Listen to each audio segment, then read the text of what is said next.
derive Euler's phi function with help of this result. Now say any number n whose prime factorization are p1 k1 into p2 k2 so on up to pm km. Now friends, these do not share. Now what is the common prime factor between these? There is no common prime factor between p1 raised to k1 and p2 raised to k2. Similarly, all these are individual. If we take p1 k raised to k1, p2 k raised to k2, so on pm km. These m numbers are co-prime to each other because p1 raised to k1 and p2 raised to k2 do not have any common prime factor. Similarly, p1 raised to k1 and pm raised to km so on do not have any co-prime factor because p1 raised to k1 is nothing but p1 into p1 into p1 k1 times, and p2 raised to k2 means p2 into p2 into p2 so on k2 times. They have distinct prime factor and they do not share any prime factor, so they are relatively prime, and we can write phi of n according to our property. We can write phi of n as phi of p1 raised to k1 and p1 and then phi of remaining part. So friend, and similarly remaining part we can write again phi of p2 raised to k2 into phi of remaining part. Similarly again we write phi of p3 raised to k3 so on up to thus n is p1 raised to k1 into p2 raised to k2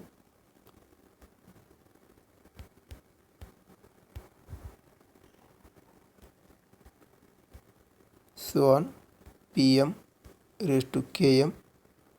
Then phi of n is nothing but friends phi of p1 raised to k1 into phi of p2 raised to k2 so on phi of pm raised to km friends. In this manner we can write friends. Now phi of p1 raised to k1 is what? p1 raised to k1 into 1 minus 1 by p. Similarly phi of p2 raised to k2 is what? p2 raised to k2 into 1 minus 1 over p2. Similarly expanding in this manner we get phi of n as friends p1 raised to k1 1 minus 1 by p1 into p2 raised to k2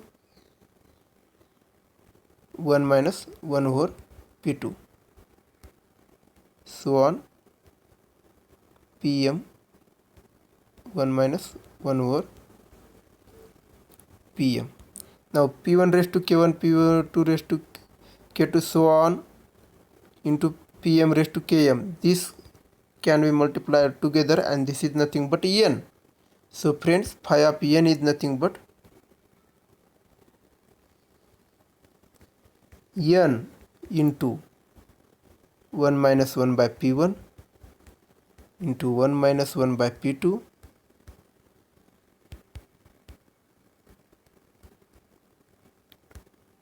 into 1 minus 1 by p3 so on into 1 minus 1 by pm. This is the Euler's, where n is nothing but p1 raised to k1 into p2 raised to k2, where k1 k2 are integers friends, natural numbers. so on into pm raised to km. In this manner, this is the derivation of Euler's phi function for any number. Let us calculate and let us see some application of it. Now, what is the phi of 100, friends?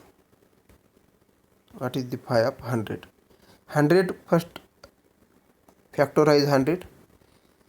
So first write 100 in the in factor form. So 100 can be written as 2 raised to 2. 100 means 10 into 10, and 10 can be written as 2 into 5. Again 10 can be written as 2 into 5. So 2 raised to 2 into 5 raised to 2. So 100 is nothing but, friends, 2 raised to 2 into 5 raised to 2. Now this is nothing but 100. Now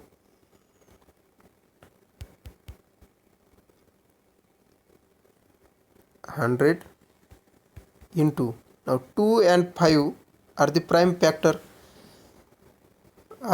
in the factorization of 100. So friends, we write 1 minus 1 by 2 into, and for 5 we write 1 minus 1 by 5, and in this manner we get, friend,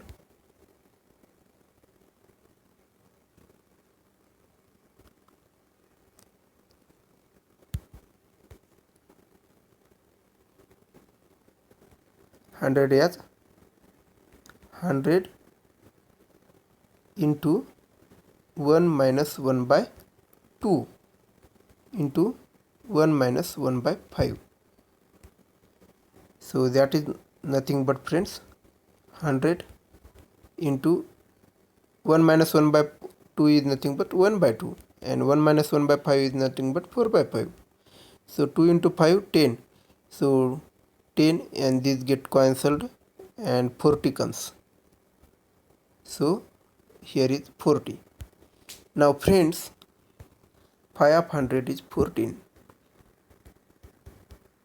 So according to Euler's phi function, in many CAT exams and different kind of exams, such kind of questions are asked. What is the last 2 digit of 3 raised to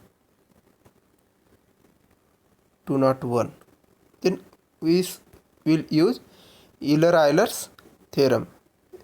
We use Euler-Fermat's theorem, that is a raised to phi n equal to 1 mod n, when where a is relatively prime to n, friends. So here we like to calculate last 2 digits of 3 raised to 201, friends. Now 3 is relatively prime to, friends, hundreds, and last 2 digit, calculating last 2 digits of number like such, last 2 digit is nothing but calculating remainder when it is divided by 100. Example, 1234 divided by 100 leaves remainder as 34, and 34 is nothing but last 2 digits. So for last 2 digit we have to calculate remainder of this number divided by 100. Now we know 3 raised to phi of 100, that is 14. When it is divided by 100 leaves remainder, friends, 1. So we denote it by 3 raised to 40 congruent to 1 modulo 100, 3 raised to 40. Now thus up to 3 raised to 40 is 1. So now raising 5th power, we get raising 5th power of this 3 raised to 40 into 3 raised to 40, so on 5 times. That is going to be 3 raised to 200.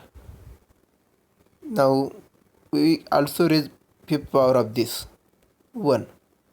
So mod 100, that's 3 raised to 200 ends with 3 raised to 200 divided by 100 gives remainder as 1, and that means that ends with 1 friends, 0 1.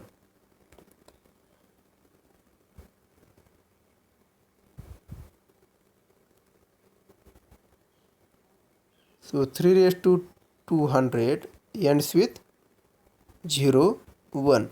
Now when we multiply it by 3, then that is going to be end with 0 3, and in this manner we can calculate last 1 digit, last 2 digit, so on.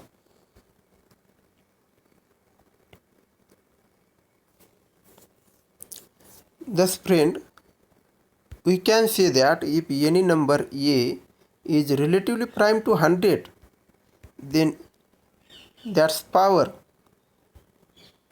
And when this number is a going to be relatively prime to 100, if it is odd and it does not end with 5, that is number ending with 1 3 7 9. When it is raised to power 14, like 14, then its last 2 digits are always 0 1, because 3 raised to 40 modulo 100 is nothing but 1 friends. So that means 3 raised to remainder of 3 raised to 40 divided by 100 is 1. So 3 raised to 40 is always 0 1. And what is 3 raised to 100 mean then? 3 raised to 80 is also 0 1 friends. Now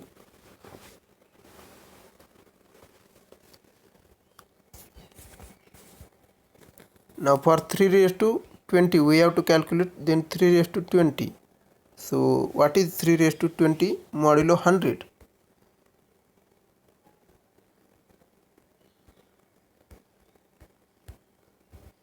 Say it is r. When we square it, then we get 3 raised to 40 and r square. And r square and 3 raised to 40 is nothing but friends 1. So r square must be 1 modulo 100 friends. So either r, that is remainder, must be 1 or 99. Thanks friends.